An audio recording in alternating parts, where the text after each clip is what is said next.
You've definitely heard the story before, right? It's the kind of thing you'd whisper at a sleepover or tell around a campfire. But do you know the little details? The things that make it a total masterpiece of psychological horror? Well, let's break down this classic urban legend of the calls coming from inside the house. So the whole thing kicks off on a completely normal evening.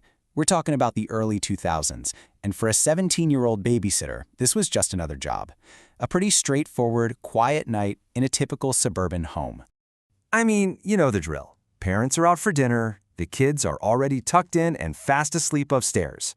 All she had to do was kick back, watch some TV, and just wait for them to get home. Easy money. And then it happens. Just one single sound completely flips the script on the night, turning it from mundane to, well, menacing. One ring is all it takes to change everything.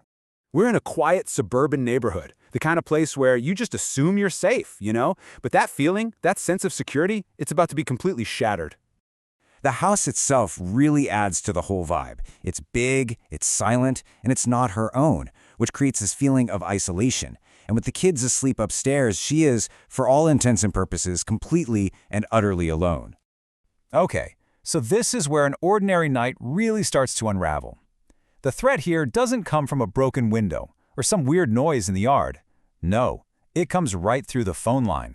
So about an hour after the parents take off, the phone rings. She answers it, but nothing. Just silence. And then she hears it.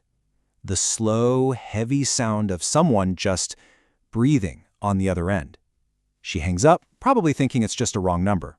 Annoying, sure, but harmless, right? 10 minutes later, it rings again. This time, there's a man's voice. But here's the creepy part. It's not angry, it's not threatening. It's described as calm, almost playful. And he asks this one simple, chilling question. You can imagine her heart just skips a beat. But she's still trying to rationalize it. It's gotta be a prank. It has to be. Only 5 minutes pass before the phone rings a third time.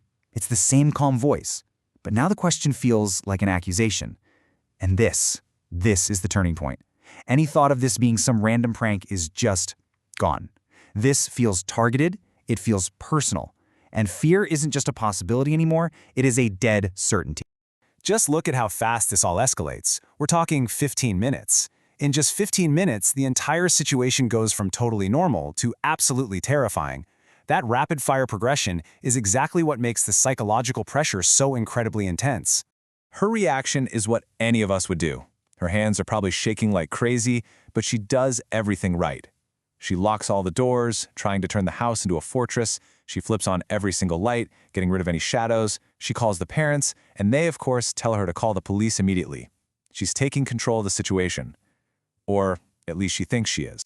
All right, so now we get to the climax of the story. The police show up, and you'd think things would feel a little more secure, right? The authorities are here. But the real horror, it's just about to be revealed. The police tell her, look, if he calls again, keep him on the line for as long as you can so we can trace it. And sure enough, he does. As she's listening to that creepy, calm voice, the police operator is frantically working. And then suddenly, the officer who's listening in on the trace, his face just goes completely pale. He looks over at the babysitter with this look of pure, absolute urgency. This isn't a suggestion. It's a command. And he delivers it with this chilling intensity that just screams that something is profoundly, terribly wrong. The threat that she thought she was locking out, it wasn't outside at all. And it's the most natural response in the world, isn't it? Confusion, terror. Why does she need to run? The doors are locked. The police are literally standing right there. What could possibly be so urgent? And there it is, the twist. The line that changes everything. That fortress she thought she was building was actually a trap. The person she was so terrified of, the one she was trying to keep out, he was already inside. He'd been there the entire time. The babysitter just bolts from the house, screaming as the police storm the building. And what they find inside confirms her absolute worst fears. Okay, so the good news is the kids are unharmed, but their bedroom door is open.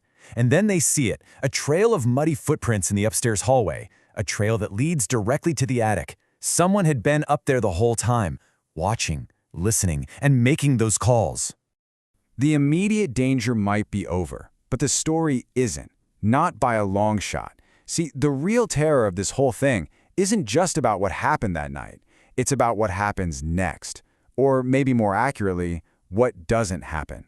The ripple effect from that one night was just huge. The babysitter, understandably, never went back. The family couldn't stand living with the knowledge of what had happened, so they moved away within weeks. The house itself became a local legend. And the intruder? He was never caught. The case is still unsolved. So, as we wrap this up, let's think for a second about why this story has stuck around for so long. It's not just about a creepy voice on the phone or a scary situation. No, it taps into something much, much deeper. The ultimate horror of this legend is the violation of what's supposed to be a safe space.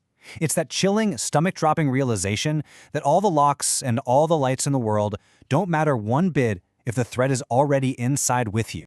And it leaves us all with one final deeply unsettling thought. This story, it forces us to question our own sense of security. It makes you wonder, the next time you're home alone and you get that weird feeling that you're being watched, where is that feeling really coming from?